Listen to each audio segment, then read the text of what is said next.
ಬಡವರ ವಿರೋಧಿಯಾಗಿದೆ. ಏನೊಂದು BPL card ಅನ್ನ ಪಡೆದಿರುವಂತಹ ವ್ಯಕ್ತಿಗಳನ್ನ ಏನು ರದ್ದು ಮಾಡಿರುವಂತದ್ದಾಗಿದೆ, ಅದನ್ನು ತಕ್ಷಣ ನಿಲ್ಲಿಸಬೇಕು. ಇದು ಬಡವರ ವಿರೋಧಿಯಾಗಿದೆ. ಅವ್ರು ನಿಜಕ್ಕೂ ನ್ಯಾಯಯುತವಾಗಿ ಅವಶ್ಯಕತೆ ಇದೆ. ಅವಶ್ಯಕತೆ ಇರೋದನ್ನ ನೀವು ರದ್ದು ಮಾಡೋದು ತಪ್ಪು. ಏನಿದ್ರು ಬೋಗಸ್ ಕಾರ್ಡು, ಫೇಕ್ ಕಾರ್ಡ್ ಅನ್ನು ರದ್ದು ಮಾಡಿಕೊಳ್ಳಿ. ಆದರೆ ನ್ಯಾಯಯುತವಾಗಿ ಜನರು ಕೊಟ್ಟಿರುವಂತಹ ರೇಷನ್ ಕಾರ್ಡ್ ಅನ್ನ ಹಿಂದೆ ಪಡಿಬೇಡಿ ಅನ್ನುವಂಥದ್ದು ಬಹಳ ಸ್ಪಷ್ಟವಾಗಿ ಹೇಳಕ್ಕೆ ಇಷ್ಟಪಡ್ತೀವಿ. ಇದು ಎಲ್ಲ ಸೇವೆಗಳಿಗೆ ಅವಶ್ಯಕತೆ ಇದೆ. ಯಾವ ಆಸ್ತಿ ಇದೆಯೋ ಇಲ್ಲೋ, ಆದರೆ ಒಂದು BPL ಕಾರ್ಡ್ ಇದ್ದರೆ ಒಂದು ವ್ಯಕ್ತಿ ಭರವಸೆಯಿಂದ, ಒಂದು ವಿಶ್ವಾಸದಿಂದ ಗೌರವಾನ್ವಿತವಾಗಿ ಬದುಕಲಿಕ್ಕೆ ಸಾಧ್ಯವಿದೆ. ಸನ್ಮಾನ್ಯ ಮುಖ್ಯಮಂತ್ರಿಗಳೇ, ಇದನ್ನು ಅರ್ಥ ಮಾಡಿಕೊಳ್ಳಿ. ಬಡವರ ವಿರೋಧಿ ಆಗಬೇಡಿ, ಜನ ವಿರೋಧಿ ಆಗಬೇಡಿ. ಇದು ಒಳ್ಳೇದಲ್ಲ ಅಂತ ಬಹಳ ಸ್ಪಷ್ಟವಾಗಿ ಹೇಳಕ್ಕೆ ಇಷ್ಟ. ಮತ್ತೆ ನೀವು ನೋಡಿ, ವಿಶೇಷವಾಗಿ ನಾನು ಬೆಂಗಳೂರು ಬಗ್ಗೆ ಹೇಳೋದಾದರೆ, ಇವಾಗ ನನ್ನ ಕ್ಷೇತ್ರದಲ್ಲಿ ನಾವು ತಗೊಂಡ್ರೆ 2.5 ಲಕ್ಷಕ್ಕಿಂತ 2,60,70,000 ಜನ ಇದ್ದಾರೆ. ಆದರೆ BPL ಕಾರ್ಡ್ ಇರೋದು ಒಂದು 25,000 ಜನರ ಹತ್ರ, ಕುಟುಂಬಗಳ ಹತ್ರ ಒಂದು 7-8 ಸಾವಿರ ರೇಷನ್ ಕಾರ್ಡ್ ಇದ್ರೆ ಹೆಚ್ಚು. BPL ಕಾರ್ಡ್ 7ರಿಂದ 8 ಸಾವಿರ ಇದ್ರೆ ಹೆಚ್ಚು. ಅದು ಒಂದು 25,000ಕ್ಕೆ ಅನುಕೂಲ ಆಗುತ್ತೆ. ಬಹಳ ವಿರಳವಾಗಿ ಇವತ್ತು ಸಿಕ್ಕಿರುವಂಥದ್ದು. ಅದನ್ನು ನೀವು ಹಿಂದೆ ಪಡೆಯುವಂಥದ್ದು ಆಗಬಾರ್ದು. ಈ IT ರಿಟರ್ನ್ಸ್ 5 ಲಕ್ಷ ರೂಪಾಯಿಗಿಂತ ಆದಾಯ ಇದ್ರೆ IT ರಿಟರ್ನ್ಸ್ ಅನ್ನು ಕಟ್ಟೋದು, ಫೈಲ್ ಮಾಡೋದಕ್ಕೇನೆ ನೀವು ಕಾರಣ ಕೊಟ್ಕೊಂಡು ನೀವು ಹಿಂದೆ ಪಡಿತೀನಿ ಅಂದ್ರೆ, IT ರಿಟರ್ನ್ಸ್ ಫೈಲ್ ಮಾಡೋದು ಒಂದು ಅವಶ್ಯಕತೆ ಆಗಿದೆ, ಒಂದು ಬೇಸಿಕ್ ನೆಸೆಸಿಟಿ ಆಗಿದೆ. ಅದು ನೀವು ಒಬ್ಬ ಆರ್ಥಿಕ ಸಚಿವರಾಗಿ ನಿಮ್ಗೆ ಚೆನ್ನಾಗಿ ಗೊತ್ತಿದೆ. IT ರಿಟರ್ನ್ಸ್ ಫೈಲ್ ಮಾಡಬೇಕು. ಏನೇ ಆದಾಯ ಇರಲಿ, 5 ಲಕ್ಷಕ್ಕಿಂತ ಹೆಚ್ಚಿದ್ರೆ ಮಾತ್ರ ಇನ್ಕಮ್ ಟ್ಯಾಕ್ಸ್ ಕಟ್ಟಬೇಕು. ಇವತ್ತು ಎಲ್ಲೆಲ್ಲೋ TDS ಡಿಡಕ್ಟ್ ಆಗುತ್ತೆ. ಒಬ್ಬ ಆಟೋ ಚಾಲಕ ಎಲ್ಲೋ ಒಂದು ಪೇಮೆಂಟ್ ಆಗುತ್ತೆ, TDS ಆಗುತ್ತೆ. ಇವತ್ತು ಎಲ್ಲರೂ ಒಂದು ಪೇಮೆಂಟ್ ಆದರೆ TDS ಆಗುತ್ತೆ. ಎಲ್ಲೇ ಯಾವುದೇ ಸೇವೆ ಕೊಟ್ಟರು TDS ಆಗುತ್ತೆ. ಇದನ್ನೆಲ್ಲ ಅರ್ಥ ಮಾಡಿಕೊಂಡು ಈ ಜನರಿಗೆ ಅನ್ಯಾಯ ಮಾಡುವಂಥದ್ದು ಆಗೋದು ಬೇಡ. ತಕ್ಷಣ ನೀವು ಜಾಗೃತರಾಗಿ ಬೋಗಸ್ ಕಾರ್ಡ್ಗಳನ್ನು ನೀವು ತೆಗೆದುಹಾಕಿ. ಅದು ನ್ಯಾಯಯುತವಾಗಿ ಕೊಟ್ಟಿರುವಂಥ BPL ಕಾರ್ಡನ್ನು ಯಾವ ಕಾರಣದಲ್ಲೂ ತಾವು ಹಿಂದೆ ಪಡಿಬೇಡಿ ಅಂತ ನಾನು ತಮ್ಮನ್ನ ಸವಿನಯ ಪ್ರಾರ್ಥನೆ ಮಾಡ್ತೀನಿ. ಬಡವರ ವಿರೋಧಿಯಾಗಿದೆ. ಏನೊಂದು BPL ಕಾರ್ಡ್ ಅನ್ನ ಪಡೆದಿರುವಂತಹ ವ್ಯಕ್ತಿಗಳನ್ನ ಏನು ರದ್ದು ಮಾಡಿರುವಂತದ್ದಾಗಿದೆ, ಅದನ್ನು ತಕ್ಷಣ ನಿಲ್ಲಿಸಬೇಕು. ಇದು ಬಡವರ ವಿರೋಧಿಯಾಗಿದೆ. ಅವ್ರು ನಿಜಕ್ಕೂ ನ್ಯಾಯಯುತವಾಗಿ ಅವಶ್ಯಕತೆ ಇದೆ. ಅವಶ್ಯಕತೆ ಇರೋದನ್ನ ನೀವು ರದ್ದು ಮಾಡೋದು ತಪ್ಪು. ಏನಿದ್ರು ಬೋಗಸ್ ಕಾರ್ಡು, ಫೇಕ್ ಕಾರ್ಡ್ ಅನ್ನು ರದ್ದು ಮಾಡಿಕೊಳ್ಳಿ. ಆದರೆ ನ್ಯಾಯಯುತವಾಗಿ ಜನರು ಕೊಟ್ಟಿರುವಂತಹ ರೇಷನ್ ಕಾರ್ಡ್ ಅನ್ನ ಹಿಂದೆ ಪಡಿಬೇಡಿ ಅನ್ನುವಂಥದ್ದು ಬಹಳ ಸ್ಪಷ್ಟವಾಗಿ ಹೇಳಕ್ಕೆ ಇಷ್ಟಪಡ್ತೀವಿ. ಇದು ಎಲ್ಲ ಸೇವೆಗಳಿಗೆ ಅವಶ್ಯಕತೆ ಇದೆ. ಯಾವ ಆಸ್ತಿ ಇದೆಯೋ ಇಲ್ಲೋ, ಆದರೆ ಒಂದು BPL ಕಾರ್ಡ್ ಇದ್ದರೆ ಒಂದು ವ್ಯಕ್ತಿ ಭರವಸೆಯಿಂದ, ಒಂದು ವಿಶ್ವಾಸದಿಂದ ಗೌರವಾನ್ವಿತವಾಗಿ ಬದುಕಲಿಕ್ಕೆ ಸಾಧ್ಯವಿದೆ. ಸನ್ಮಾನ್ಯ ಮುಖ್ಯಮಂತ್ರಿಗಳೇ, ಇದನ್ನು ಅರ್ಥ ಮಾಡಿಕೊಳ್ಳಿ. ಬಡವರ ವಿರೋಧಿ ಆಗಬೇಡಿ, ಜನ ವಿರೋಧಿ ಆಗಬೇಡಿ.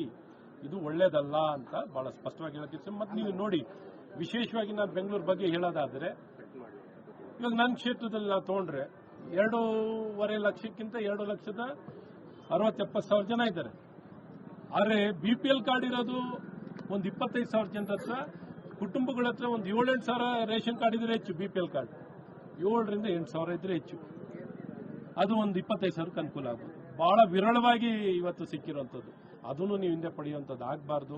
ಈ IT ರಿಟರ್ನ್ಸ್ 5 ಲಕ್ಷ ರೂಪಾಯಿಗಿಂತ ಆದಾಯ ಇದ್ರೆ IT ರಿಟರ್ನ್ಸ್ ಅನ್ನು ಕಟ್ಟೋದು, ಫೈಲ್ ಮಾಡೋದಕ್ಕೇನೆ ನೀವು ಕಾರಣ ಕೊಟ್ಕೊಂಡು ನೀವು ಹಿಂದೆ ಪಡಿತೀನಿ ಅಂದ್ರೆ, IT ರಿಟರ್ನ್ಸ್ ಫೈಲ್ ಮಾಡೋದು ಒಂದು ಅವಶ್ಯಕತೆ ಆಗಿದೆ, ಒಂದು ಬೇಸಿಕ್ ನೆಸೆಸಿಟಿ ಆಗಿದೆ.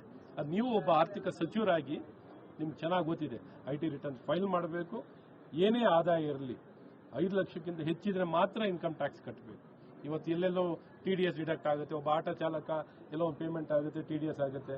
ಇವತ್ತು ಎಲ್ಲರೂ ಒಂದು ಪೇಮೆಂಟ್ ಆದರೆ TDS ಆಗುತ್ತೆ. ಎಲ್ಲೇ ಯಾವುದೇ ಸೇವೆ ಕೊಟ್ಟರು TDS ಆಗುತ್ತೆ. ಇದನ್ನೆಲ್ಲ ಅರ್ಥ ಮಾಡಿಕೊಂಡು ಈ ಜನರಿಗೆ ಅನ್ಯಾಯ ಮಾಡುವಂಥದ್ದು ಆಗೋದು ಬೇಡ. ತಕ್ಷಣ ನೀವು ಜಾಗೃತರಾಗಿ ಬೋಗಸ್ ಕಾರ್ಡ್ಗಳನ್ನು ನೀವು ತೆಗೆದುಹಾಕಿ. ಅದು ನ್ಯಾಯಯುತವಾಗಿ ಕೊಟ್ಟಿರುವಂಥ BPL ಕಾರ್ಡನ್ನು ಯಾವ ಕಾರಣದಲ್ಲೂ ತಾವು ಹಿಂದೆ ಪಡಿಬೇಡಿ ಅಂತ ನಾನು ತಮ್ಮನ್ನ ಸವಿನಯ ಪ್ರಾರ್ಥನೆ ಮಾಡ್ತೀನಿ. ಬಡವರ ವಿರೋಧಿಯಾಗಿದೆ. ಏನೊಂದು BPL ಕಾರ್ಡ್ ಅನ್ನ ಪಡೆದಿರುವಂತಹ ವ್ಯಕ್ತಿಗಳನ್ನ ಏನು ರದ್ದು ಮಾಡಿರುವಂತದ್ದಾಗಿದೆ, ಅದನ್ನು ತಕ್ಷಣ ನಿಲ್ಲಿಸಬೇಕು. ಇದು ಬಡವರ ವಿರೋಧಿಯಾಗಿದೆ. ಅವ್ರು ನಿಜಕ್ಕೂ ನ್ಯಾಯಯುತವಾಗಿ ಅವಶ್ಯಕತೆ ಇದೆ. ಅವಶ್ಯಕತೆ ಇರೋದನ್ನ ನೀವು ರದ್ದು ಮಾಡೋದು ತಪ್ಪು. ಏನಿದ್ರು ಬೋಗಸ್ ಕಾರ್ಡು, ಫೇಕ್ ಕಾರ್ಡ್ ಅನ್ನು ರದ್ದು ಮಾಡಿಕೊಳ್ಳಿ. ಆದರೆ ನ್ಯಾಯಯುತವಾಗಿ ಜನರು ಕೊಟ್ಟಿರುವಂತಹ ರೇಷನ್ ಕಾರ್ಡ್ ಅನ್ನ ಹಿಂದೆ ಪಡಿಬೇಡಿ ಅನ್ನುವಂಥದ್ದು ಬಹಳ ಸ್ಪಷ್ಟವಾಗಿ ಹೇಳಕ್ಕೆ ಇಷ್ಟಪಡ್ತೀವಿ. ಇದು ಎಲ್ಲ ಸೇವೆಗಳಿಗೆ ಅವಶ್ಯಕತೆ ಇದೆ. ಯಾವ ಆಸ್ತಿ ಇದೆಯೋ ಇಲ್ಲೋ, ಆದರೆ ಒಂದು BPL ಕಾರ್ಡ್ ಇದ್ದರೆ ಒಂದು ವ್ಯಕ್ತಿ ಭರವಸೆಯಿಂದ, ಒಂದು ವಿಶ್ವಾಸದಿಂದ ಗೌರವಾನ್ವಿತವಾಗಿ ಬದುಕಲಿಕ್ಕೆ ಸಾಧ್ಯ ಇದೆ. ಸನ್ಮಾನ್ಯ ಮುಖ್ಯಮಂತ್ರಿಗಳೇ ಇದನ್ನು ಅರ್ಥ ಮಾಡ್ಕೊಳ್ಳಿ. ಬಡವರ ವಿರೋಧಿ ಆಗಬೇಡಿ, ಜನ ವಿರೋಧಿ ಆಗಬೇಡಿ. ಇದು ಒಳ್ಳೇದಲ್ಲ ಅಂತ ಬಹಳ ಸ್ಪಷ್ಟವಾಗಿ ಹೇಳಕ್ಕೆ. ಮತ್ತು ನೀವು ನೋಡಿ, ವಿಶೇಷವಾಗಿ ನಾನು ಬೆಂಗಳೂರು ಬಗ್ಗೆ ಹೇಳೋದಾದರೆ, ಇವಾಗ ನನ್ನ ಕ್ಷೇತ್ರದಲ್ಲಿ ನಾವು ತೊಗೊಂಡ್ರೆ 2.5 ಲಕ್ಷಕ್ಕಿಂತ 2,60,70,000 ಜನ ಇದ್ದಾರೆ. ಆದರೆ BPL ಕಾರ್ಡ್ ಇರೋದು ಒಂದು 25,000 ಜನರ ಹತ್ರ, ಕುಟುಂಬಗಳ ಹತ್ರ ಒಂದು 7-8 ಸಾವಿರ ರೇಷನ್ ಕಾರ್ಡ್ ಇದ್ರೆ ಹೆಚ್ಚು. BPL ಕಾರ್ಡ್ 7ರಿಂದ 8 ಸಾವಿರ ಇದ್ರೆ ಹೆಚ್ಚು. ಅದು ಒಂದು 25,000ಕ್ಕೆ ಅನುಕೂಲ ಆಗೋದು. ಬಹಳ ವಿರಳವಾಗಿ ಇವತ್ತು ಸಿಕ್ಕಿರುವಂಥದ್ದು. ಅದನ್ನು ನೀವು ಹಿಂದೆ ಪಡೆಯುವಂಥದ್ದು ಆಗಬಾರ್ದು. ಈ IT ರಿಟರ್ನ್ಸ್ 5 ಲಕ್ಷ ರೂಪಾಯಿಗಿಂತ ಆದಾಯ ಇದ್ರೆ IT ರಿಟರ್ನ್ಸ್ ಕಟ್ಟೋದು, ಫೈಲ್ ಮಾಡೋದಕ್ಕೇನೆ ನೀವು ಕಾರಣ ಕೊಟ್ಕೊಂಡು ನೀವು ಹಿಂದೆ ಪಡಿತೀನಿ ಅಂದ್ರೆ, IT ರಿಟರ್ನ್ಸ್ ಫೈಲ್ ಮಾಡೋದು ಒಂದು ಅವಶ್ಯಕತೆ ಆಗಿದೆ, ಒಂದು ಬೇಸಿಕ್ ನೆಸೆಸಿಟಿ ಆಗಿದೆ. ಅದು ನೀವು ಒಬ್ಬ ಆರ್ಥಿಕ ಸಚಿವರಾಗಿ ನಿಮ್ಗೆ ಚೆನ್ನಾಗಿ ಗೊತ್ತಿದೆ. IT ರಿಟರ್ನ್ಸ್ ಫೈಲ್ ಮಾಡಬೇಕು. ಏನೇ ಆದಾಯ ಇರಲಿ 5 ಲಕ್ಷಕ್ಕಿಂತ ಹೆಚ್ಚಿದ್ರೆ ಮಾತ್ರ ಇನ್ಕಮ್ ಟ್ಯಾಕ್ಸ್ ಕಟ್ಟಬೇಕು. ಇವತ್ತು ಎಲ್ಲೆಲ್ಲೋ TDS ಡಿಡಕ್ಟ್ ಆಗುತ್ತೆ. ಒಬ್ಬ ಆಟೋ ಚಾಲಕ ಎಲ್ಲೋ ಒಂದು ಪೇಮೆಂಟ್ ಆಗುತ್ತೆ, TDS ಆಗುತ್ತೆ. ಇವತ್ತು ಎಲ್ಲರೂ ಒಂದು ಪೇಮೆಂಟ್ ಆದರೆ TDS ಆಗುತ್ತೆ. ಎಲ್ಲೇ ಯಾವುದೇ ಸೇವೆ ಕೊಟ್ಟರು TDS ಆಗುತ್ತೆ. ಇದನ್ನೆಲ್ಲ ಅರ್ಥ ಮಾಡಿಕೊಂಡು ಈ ಜನರಿಗೆ ಅನ್ಯಾಯ ಮಾಡುವಂಥದ್ದು ಆಗೋದು ಬೇಡ. ತಕ್ಷಣ ನೀವು ಜಾಗೃತರಾಗಿ ಬೋಗಸ್ ಕಾರ್ಡ್ಗಳನ್ನು ನೀವು ತೆಗೆದುಹಾಕಿ.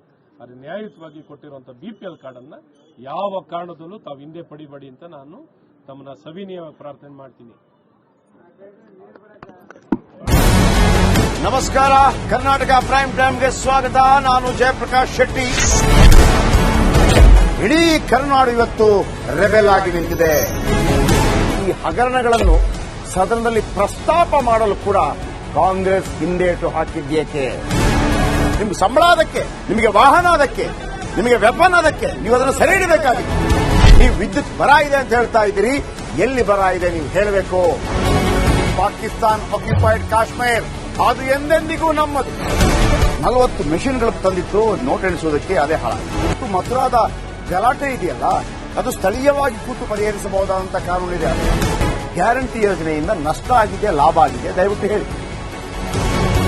Dawood Ibrahim most wanted criminal ಯಾವಾಗಾದ ಅಂದ್ರೆ ಇಲ್ಲಿ ತನಕ ಭಾರತ ದೇಶದಲ್ಲಿ ಓರ್ವ ದಲಿತ ಪ್ರಧಾನಿಯಾದಂಥ ಇತಿಹಾಸವೇ ಇಲ್ಲ.